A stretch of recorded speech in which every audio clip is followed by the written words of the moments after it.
share her personal story and thoughts on success and philanthropy. Please welcome Sheela Murthy.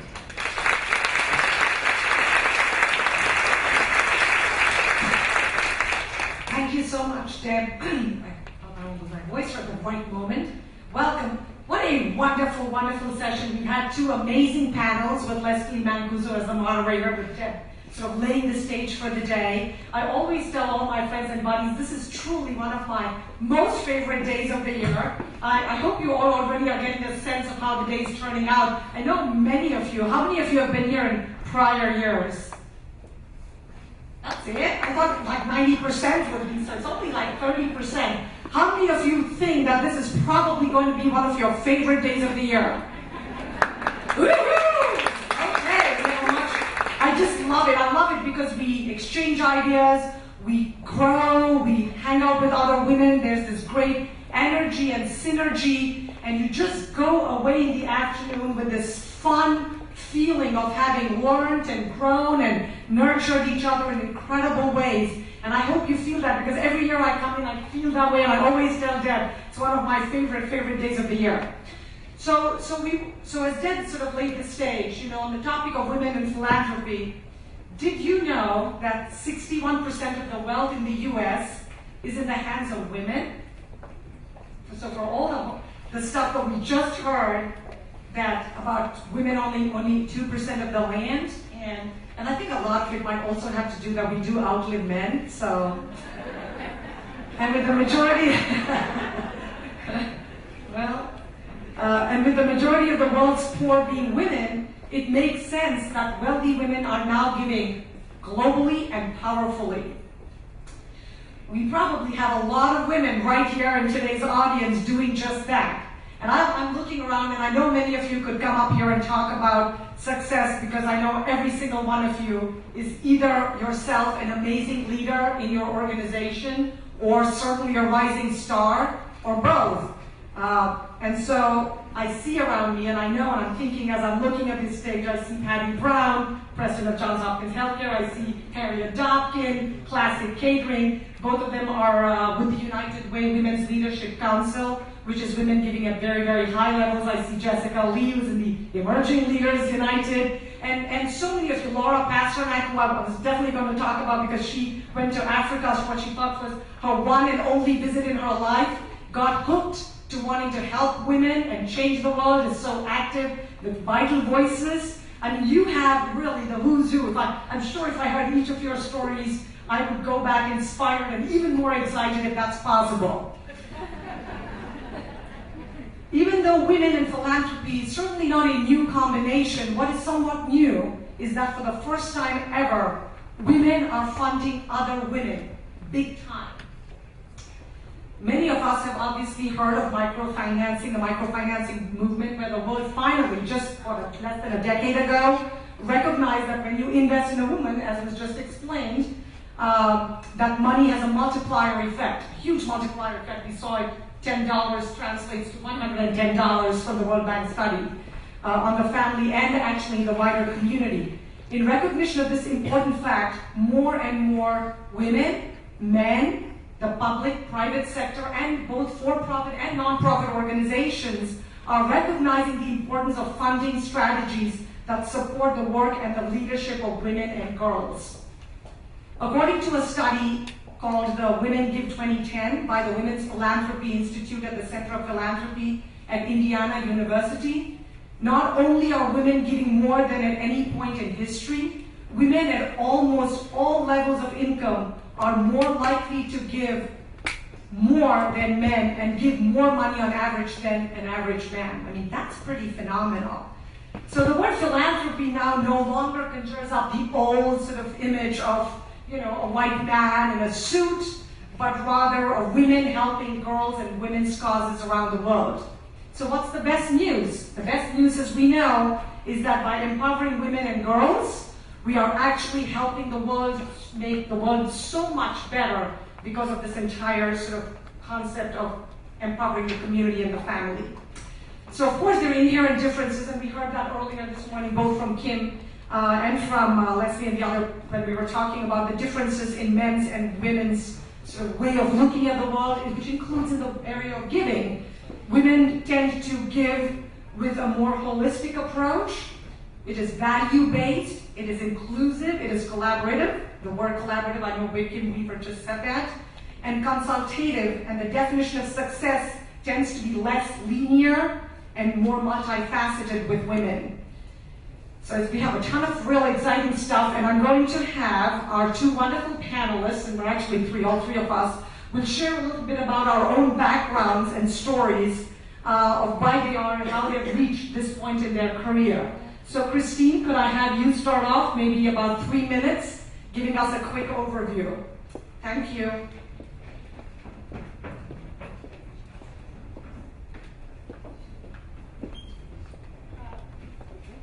Thank you, Sheila, and thank you so much for inviting me today. This is a real honor. It's very, very exciting to be among so many powerful and influential women, up and coming too. Lots of you are going to be at the very top before too long, if you weren't already. So in 3 minutes, I'm supposed to tell you how I got from being a biochemist and teaching college for 10 years to being a financial planner with T.Rowe Price. It's a long story, and it's like a meandering river. Well, I gave a speech down at Darden, which is UVA's master's in business program, just recently to women, and I had a slogan in there. I said, "Are you going to lead or are you going to follow?" And my male colleague came down for cocktails at the end of the day, and he said, "I looked over your presentation, I was very impressed." He said, "I like that. Are you going to lead or are you going to follow?" And I stupidly told him what I really meant. What I really meant was, if you're married, are you going to lead or are you going to follow? And you're looking at a lady who followed. So my generation, first of all, we didn't work. We went to a women's college where we were told that we were uncommon women, we could do anything we wanted, and then many of us went home and never came out of the house again. In my particular case, I went on and got a PhD in biochemistry and was recruited by Vassar College to teach biology and pre-meds, and I did that for 10 years. The last 3 were at Beloit College, which is out near Chicago. And the woman who was president of Beloit College, she was a woman, very powerful. She'd been the president of Barnard before that. She was the token woman on all the boards in New York. MetLife, for one, Macy's, you name it. It was a very long list, and she was the only woman at the table. In any case, I went and said to her, "You know, I've had it with the teaching, just not me, not my lifestyle." Took all my courage to do that. She said, "Oh, I understand completely. I did the same thing." So there I was, and she said, "What do you want to do next?" And I said, "Charitable giving." So at Vassar, what I learned at Vassar was quite remarkable. You know, those women, you've read about them all your lives. They are philanthropists. They love giving their money away. Many come from very prestigious families in the United States, and it is a mission. And it became a mission for me. So I started raising money for Beloit College, and then my husband got a job raising money for a different college, Florence University, and I had to work under him if I was going to move. Couldn't do that, so I went into banking. From banking, I went into private banking. From private banking, I learned that I didn't know enough about it because I hardly had any finance courses.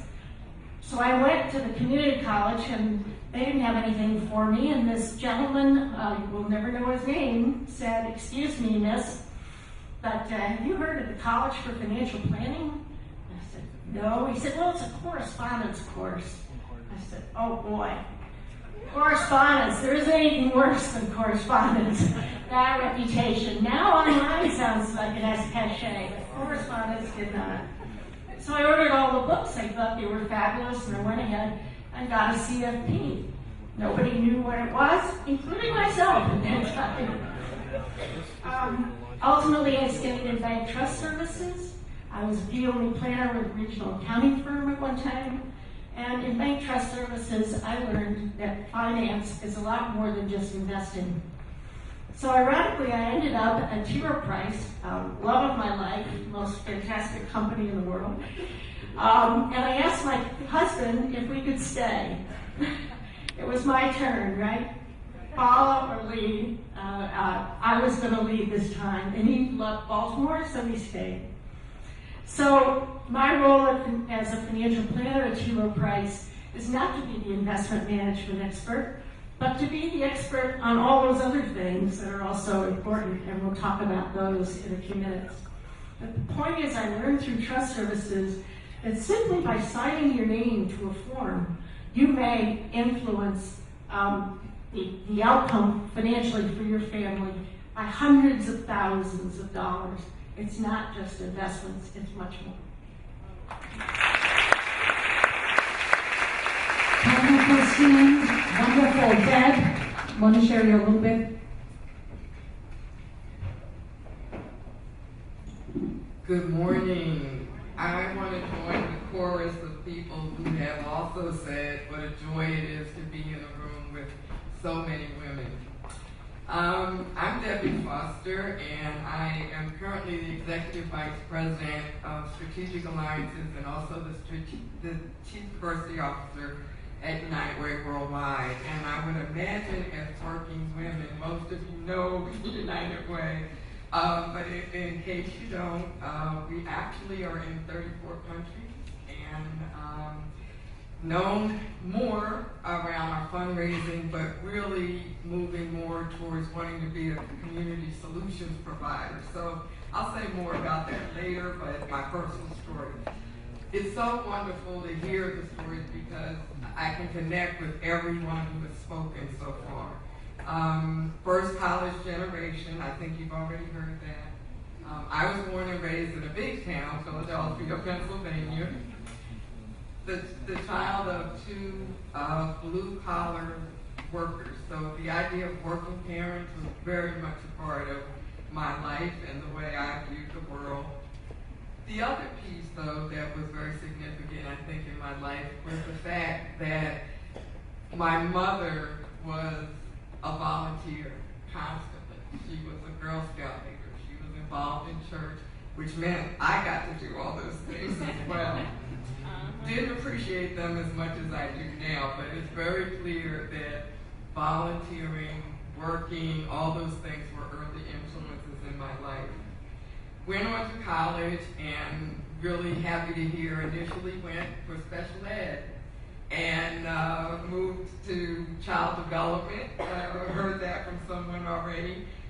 But then realized that while helping one child, and I still believe that that's important, and I take care of that through my volunteer work, what I really wanted to do was work at the macro level and deal with policy and systems and help a lot of people. So the way I balance that out, I think, is my career choice of United Way, which allows me to work at a community level, and then my personal volunteer activities, where you get to mentor and be involved in the life of the child. I have actually, and I started as a baby with United Way. July will be my 35th year. And I share that with you because I know now they say most people will have 8 careers. And again, I must have been a pioneer, even though I've been with United Way for 8 years. Inside of 35, thank you, Deb. Inside of that, I have actually had 8 different careers, which is why I'm still here. So I have raised the money, I have given it away, I have worked in public policy, I have, of course, worked with the learning and conferencing side of what we do, and most recently I've also gotten involved in international work, having had the opportunity to work with our members in South and West Africa. So inside of that, and I always like to share that, having worked for 4 different United Ways all over the country, my son used to say that his mother couldn't keep a job because I was always we were moving or we were off. So I was fortunate to be a part of a marriage where I actually had the lead career. And we'll talk, I know, some more about that. Lastly, I would say that I think of myself as a social entrepreneur. And I know that the conversation about STEM and those kinds of things are important. But what I would offer you, and I'm out of time very quickly, is it's really about the choices. It's not that women are not in STEM. What I would say is we want women to be able to choose what it is they love and to do that. Thank you.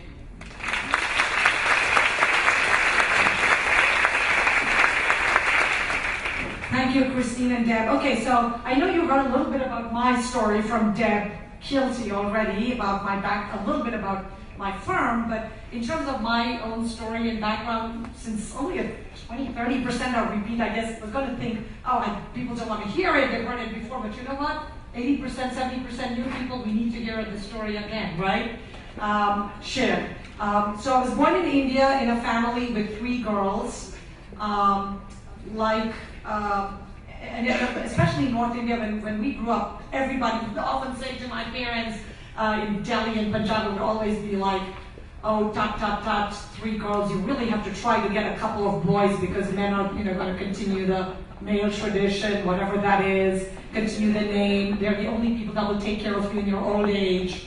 The sort of the variation, and it's still there. I mean, you still have, my sister is an OBGYN, and there's still a lot of women go to find out the sex of the child, and if it's a woman, they want to, a girl child, they want to abort the baby. I mean, it's abort the baby. It's just almost barbaric, but it continues in many parts of the world. My father often described himself as the son of a poor school teacher, worked really, really hard, came up from scratch, in the sense he's actually studied, he says, and I believe him, there were like 8 or 13 children in a small room, studied under street lights, and kept telling us at every opportunity that if you've got food to eat and you aren't going hungry to bed every night and you have a desk and books, what's your problem? You better study. You have no excuse not to do amazing in your school and college and university. There wasn't even the slightest doubt that we would have to study. Even though, unfortunately, now that I think back about it, as I'm even speaking to you, none of his sisters actually ended up studying. But they were so poor. I mean, they really didn't have the opportunity. And he got admission. He was in the top, I guess he got the 10th rank out of 10,000 people getting into engineering school, studying under street lights with borrowed books from his cousin who told him you can borrow the books at 10 o'clock at night after I go to bed and return it before 6 in the morning when I wake up to study for it. And he said no problem. So the street lights it was, to study. So being the point, what is it, another math major, 0.01% is what allowed him to break the cycle of poverty in his family and really come up. And he would often say to us as we were growing up that, you really need to, there's no difference between you and the maid who cleans. And in India, if you have a maid, that's not like in America having a maid. In India, having a maid is like the maids have maids. I mean, really, it's like this whole hierarchical caste system and social, sort of the social setup is you have, so they would say, there's absolutely no difference. It was pure accident of birth, and you owe it to give back if you're ever lucky to make a little bit more. And so that's sort of been the philosophy with which we grew up and which we felt we owed back to our, and talking about education, so of course education was a big, big deal. But in India, and I know some of people find it amazing because in America you have choices and professions and occupations, but when I grew up, my father genuinely believed that the only 2 professions that were considered respectable were you had to either be a physician, a doctor, or you had to be an engineer. The STEM, talk about STEM, I know we had a couple comments about STEM.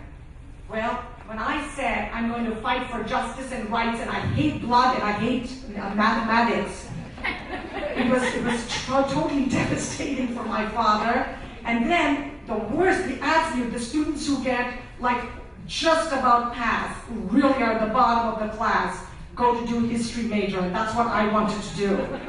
So I think he was very sad, very disappointed, finally, it was only when I got into Harvard Law School admission, he sort of almost looked befuddled and surprised and said, I don't know if he said those words, but I got the feeling that I guess you're not that dumb after all. And I know people think I'm being like funny or cute or you know, I'm being humble, and I'm not. I grew up, he kept me very, very grounded, very humble, to constantly think, okay, I'm dumb, I'm not smart, I don't have a mathematical mind, I can't cut up bodies and look at all that blood, or even in science class when you have to cut that frog, and I was like, oh, grossed out. And now to be in a position to be able to sort of live my dream of fighting for justice, fighting for underprivileged, fighting for the downtrodden, immigrants coming to America, helping them to sort of realize their dream, and then using the little bit of success that we've gained as one of the top immigration law firms in the world, U.S. immigration law firms, to be able to give back and be considered a philanthropist is sort of a really nice full circle. My father will always say, if money can only serve two purposes: to enhance you, your life, your family, you know, buy little toys, goodies, whatever, education, and second, to give away to empower and help others. If you don't use it for one of these two reasons, your family will suffer sort of havoc and destruction. There's actually a saying that you need to use it in a way to empower, do good to others. And so people always say, I know when I look, and when we were talking about the statistics of women giving compared to men, I thought, you know, I know in the United Way so many of us are at the top, highest levels of giving, and I know the money I make, and I was the first woman to give $1 million 4 or 5 years ago to join the $1 Million Club. Thank you. And I say it not to boast, but I say it because I looked in the room, and I even said it in when they announced it, I said, I know so many men here in this room can give a lot more. Many of them are CEOs making, like, their bonuses were like 7, 8, 10 million each year, you know?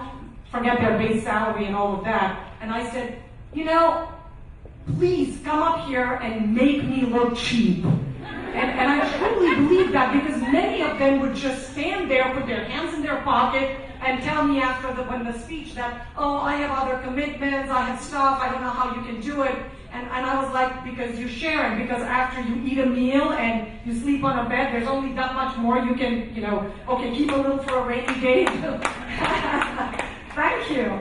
You know, but that's how women are. We believe in being inclusive, collaborative sharing. So you know, we can go on, but the stories, I know Deb said stories are very important, so I thought it was important to share the story.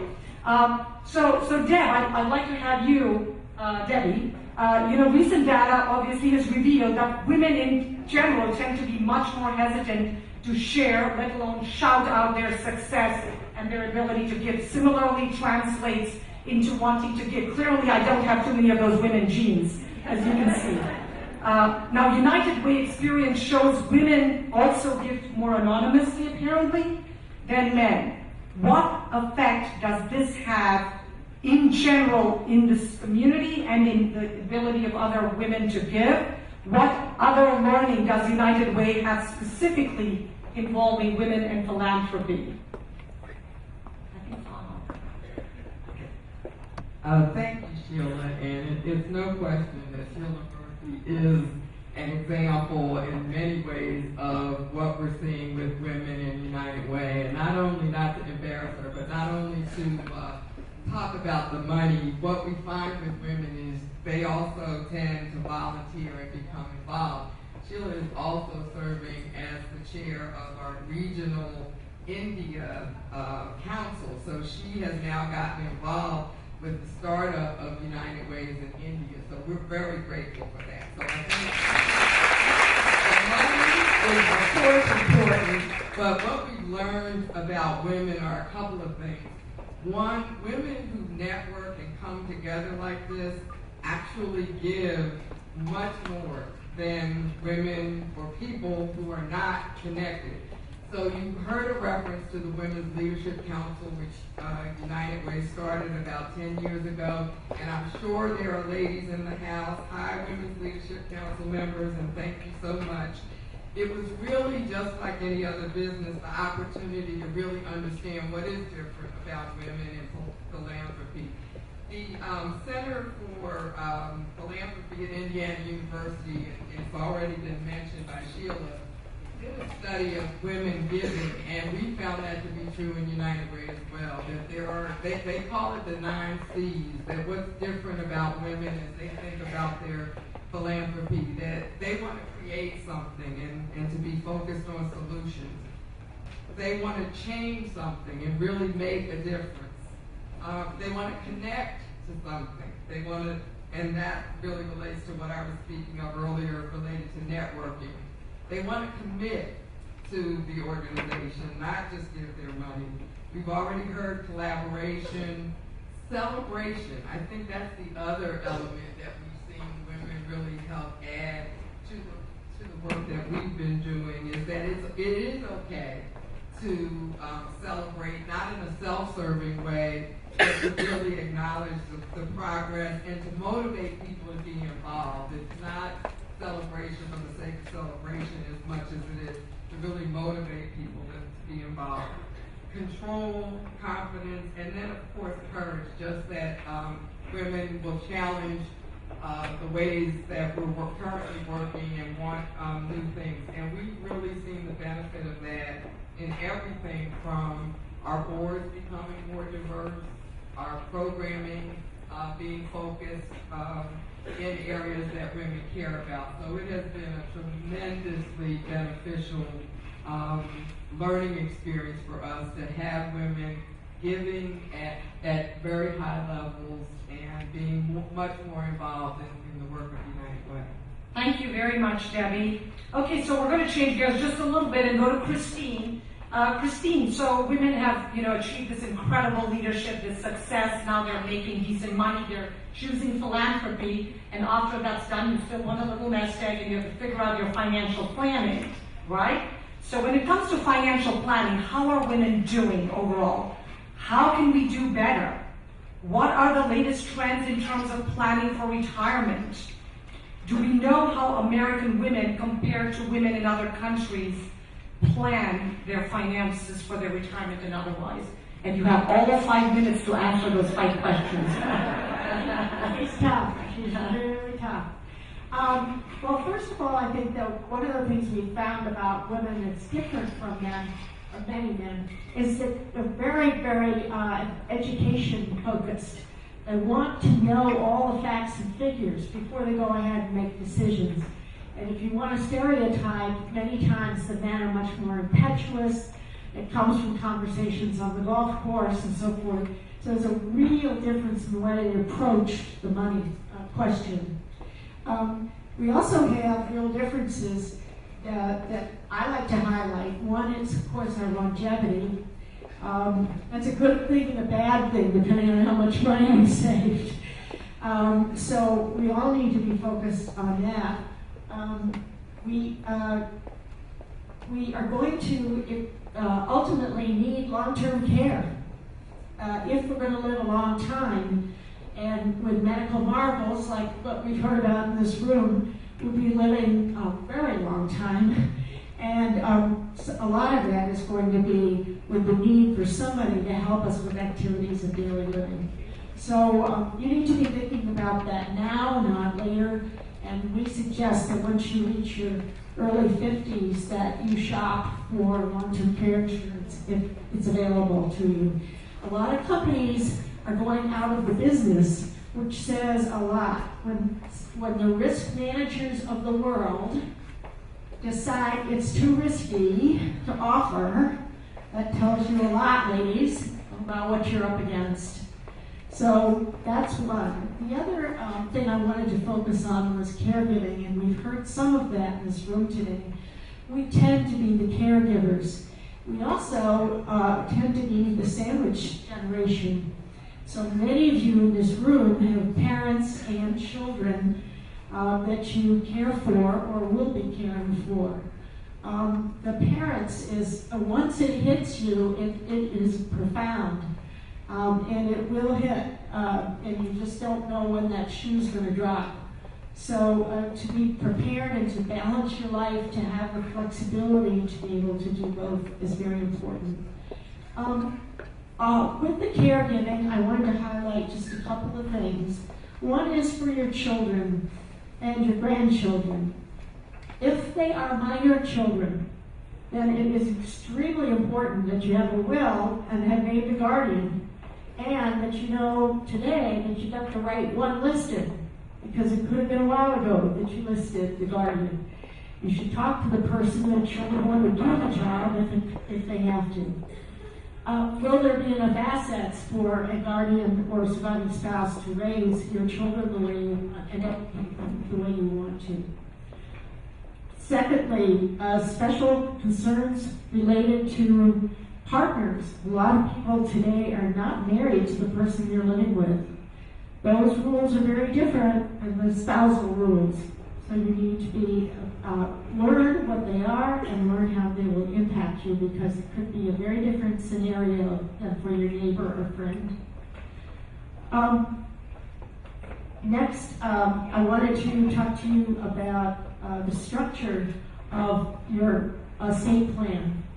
Have you put in there your children, let's say, as the secondary beneficiaries, they each get equal shares?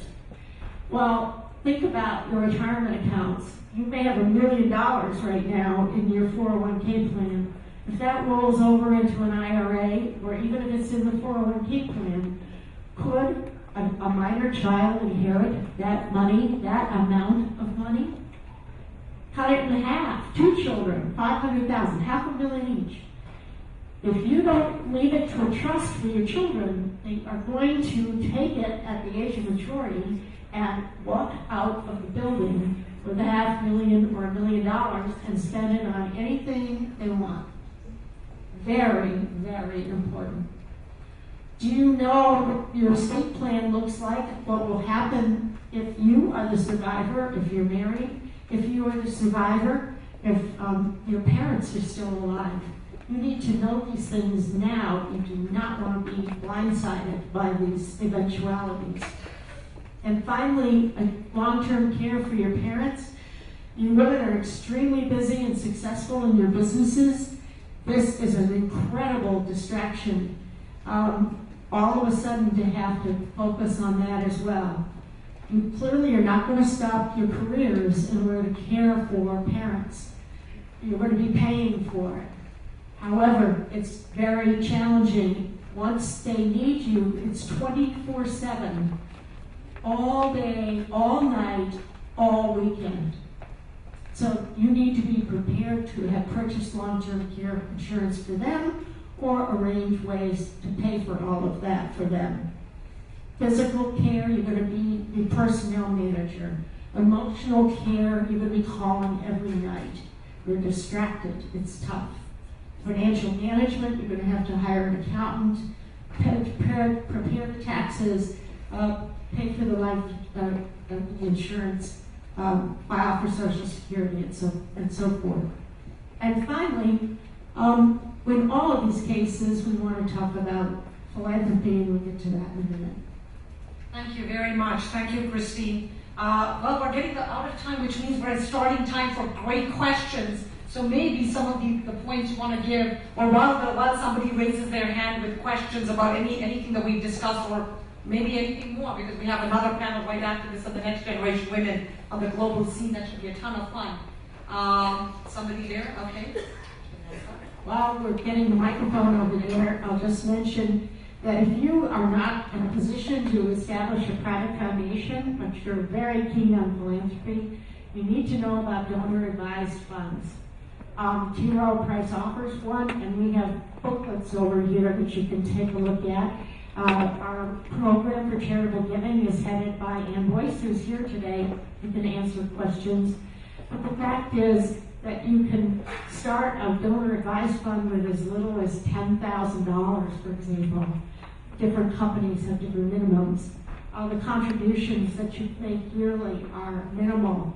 You can make gifts, take gifts of $100 or more, depending on the institution you work with.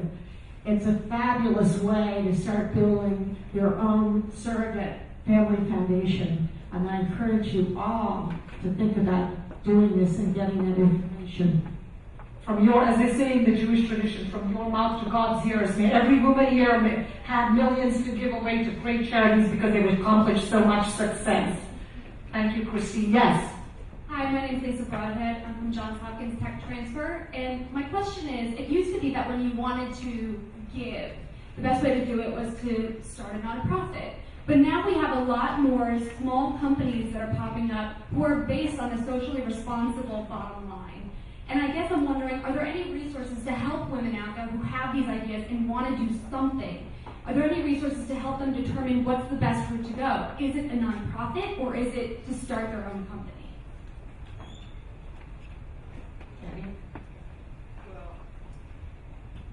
Certainly, I think that is a question that gets posed very often, and there are thousands of nonprofits out there. So from the perspective of just women not wanting to duplicate, to be effective, and to have the most impact, would certainly say looking to see if there's a way to connect with someone who's already doing something that you're interested in.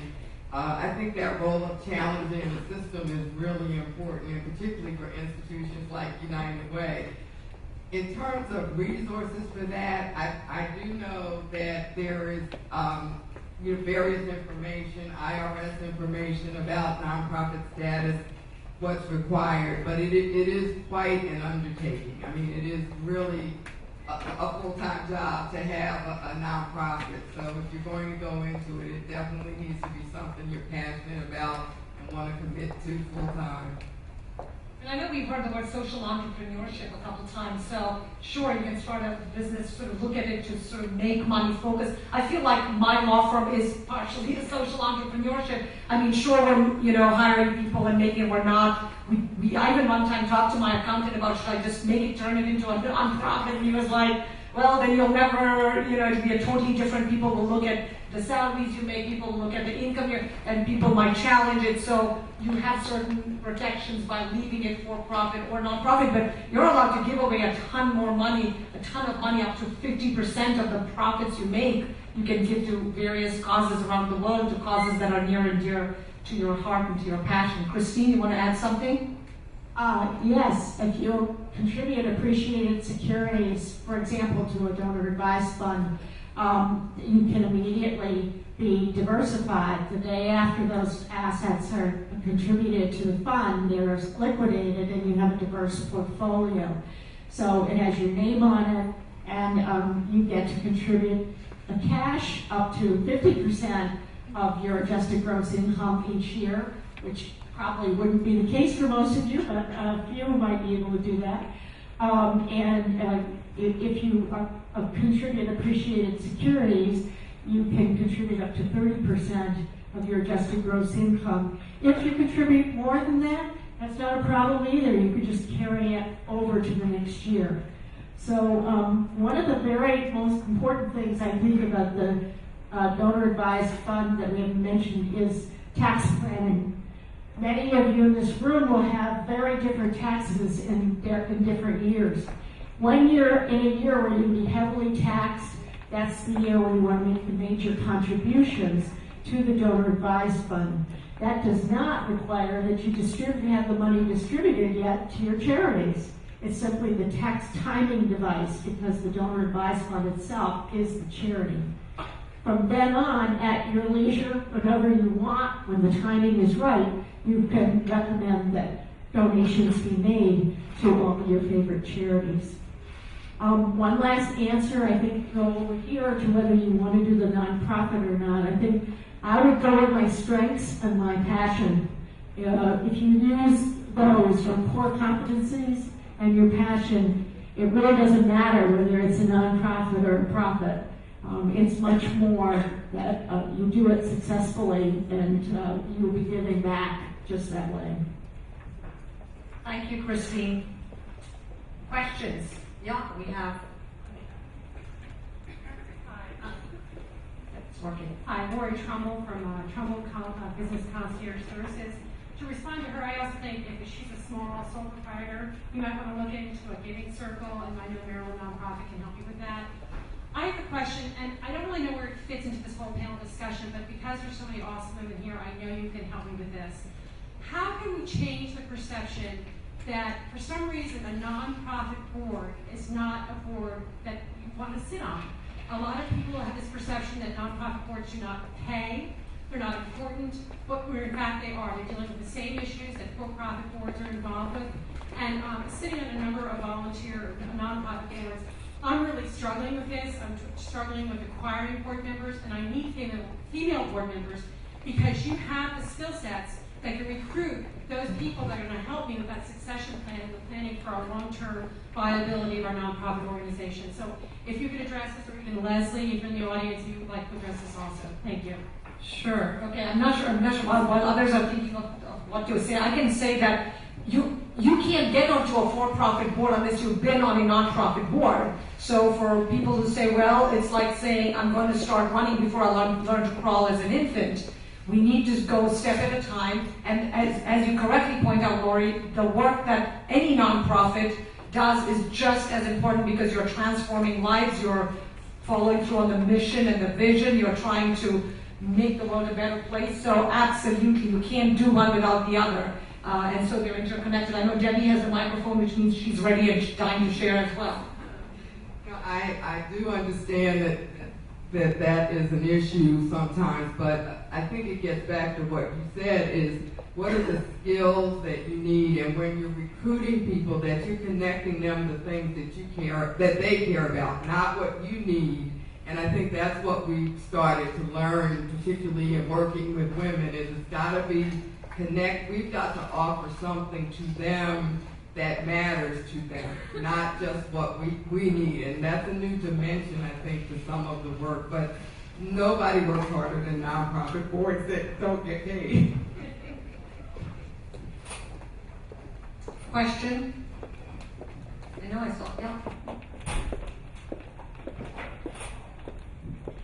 Thank you so much. I really have the privilege to be here. I'm a recent graduate of Notre Dame of Maryland University. Congratulations. Thank you. I mean, looking at the room, it looks like I'm the youngest person to be here, and I'm so honored. Thank you so much, Sheila. Well, you're still a rising star if you're not already there, baby.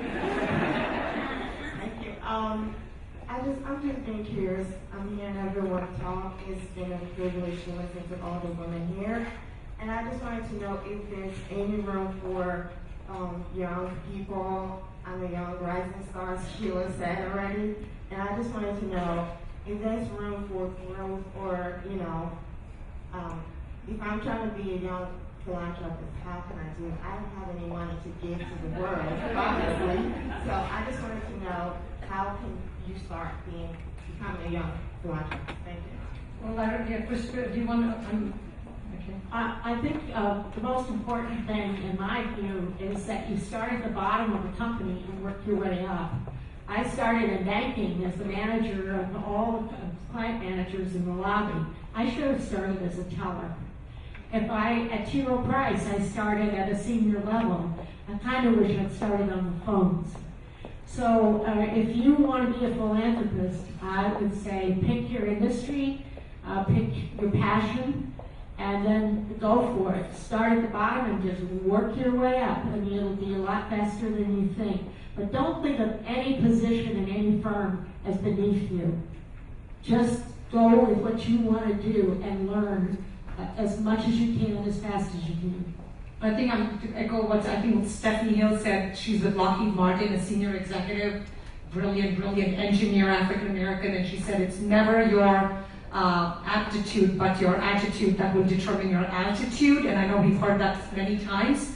So really climb up, do all the right things to learn your craft and your trade, excel in it. You will rise. This is still the land of milk and opportunity. I can tell you 9 out of 10 people from the rest of the world would love to change places with any one of you here with the biggest problems you have in the world, because we have it so good in America. We often forget how good we have it till you go outside and you see that 7 out of 10 people don't have a second meal to eat. They go hungry to bed every night. We are so blessed here. And I just wanted to make sure I conveyed one point. When I was out in Wisconsin, as I told you, one of the things I did was attend a session for financial planning, I believe it was, and a woman executive from Kimberly-Clark gave a presentation. She said she'd done anecdotally, she'd done a survey of all the executives that she knew at Kimberly-Clark, and of course they were mostly men. And she asked them what it was that would impress them most and that would enable a woman to rise in their division more than any other quality. And they said competency. If she's the most competent person, that's how she's going to get there. And honestly, that's exactly where I've been ever since. I try to be the most technically proficient and most competent person in the room so that they'll come to me, gender, no gender, style, no style, whatever. Thank you, Christine. I know we could go on, but we actually are out of time because it's 11:25 and we have